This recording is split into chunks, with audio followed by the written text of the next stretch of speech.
Welcome to my kitchen. Hi guys, welcome back. In today's video, I have a grocery haul and I'm really excited about this one because I personally love to consume grocery haul videos. So I thought, why not make one myself? I just went to the grocery store. I'm gonna go through every single grocery that I got and then I'll come back in here, put all my groceries away, and while I'm doing that, I'm gonna tell you some of the things that I'll be cooking or preparing with these groceries so that you can get some inspiration, and maybe next time you go to the grocery store, you can get similar ingredients and then cook something similar as well. That's pretty much it, so let's get into it. Before I share everything that I got, I just want to share some details. So I live in Munich, Germany. For those who don't know, the name of the grocery store I went to today is called Schmatz. It's an independent grocery store, so it's not one that you can find on every corner. I spent around 64 euros for everything, which is quite expensive compared to like if you go to an Edeka, Reva, Lidl, Aldi. Maybe you're familiar with Aldi if you live in the US. But I will say the quality is really good and they have a lot of products that you can't find in a normal grocery store.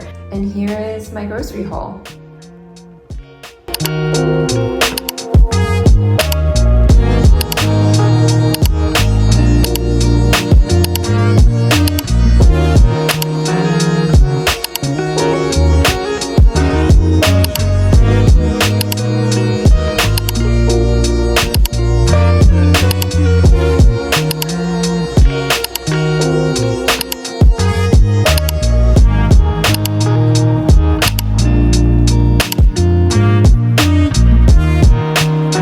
Here's a little behind the scenes.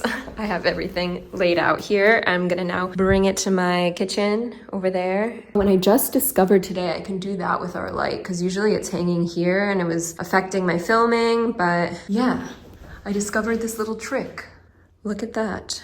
I'm ready to put all my groceries away, but before I get into it, I just want to share something. If you watch my previous video, you know that my kitchen is pretty stocked already, like for example with beans, legumes, spices, and things like that, like things that last a long time. So when I give you ideas for recipes, it's going to include things that I didn't necessarily buy today, but that I just always have on hand. The other thing is, when I use the word plant-based, I don't mean vegan. I don't eat meat, I don't eat dairy except for sometimes goat's cheese or things made from goat's milk, and sometimes shellfish, but very occasionally. And I do eat eggs.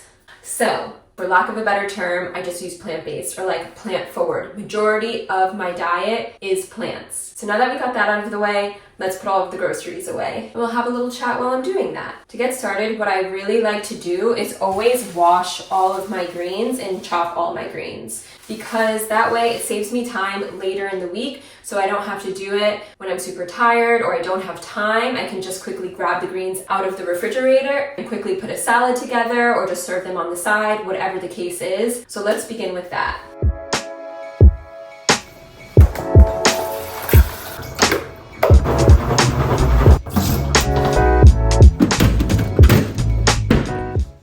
So now moving on.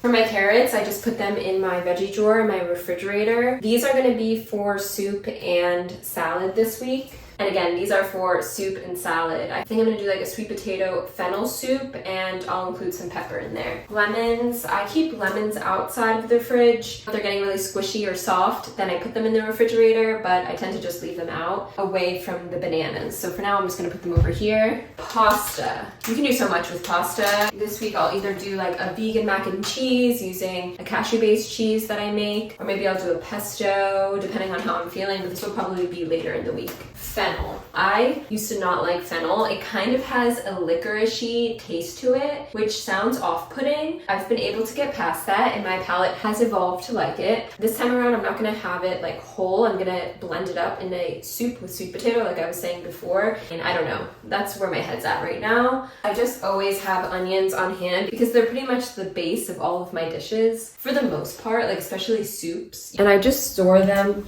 in here with garlic, and as you can see there's a red onion in there.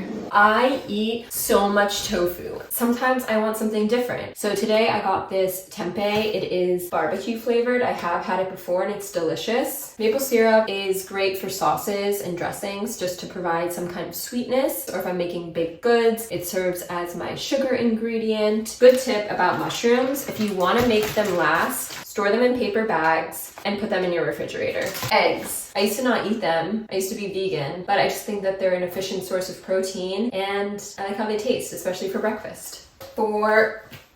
Still got it. Oranges. I don't actually eat oranges. Sometimes I do. Cut them up, sprinkle some cinnamon on top. Delicious. But recently I've been buying them for dressing. Orange tahini dressing. Cherry tomatoes. These are probably going to be served in the pasta. My husband also likes to eat them, cut them up, and put them on bread with like his cheese or butter, whatever. But these are probably going to go in the pasta. I can't decide right now, but it's going to be for something. It's going to be consumed.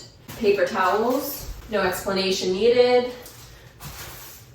Look how big this sweet potato is. Okay, this is probably gonna be for the soup. And last, but certainly not least, burdock root tea. I drink this every single day, and it has changed me for the better. I usually get really bad cramps to the point where it feels like someone's me in the uterus. If you know, you know. In my last period that I just had, I didn't have the sharp pains. I had some pains, but I didn't have like the super intense pains where I'm like on the floor in a ball crying. So if you suffer with period cramps, give it a try. And that's everything. That's my entire haul. I really hope that you enjoyed this video. I hope that you were inspired, and I'll see you in my next video.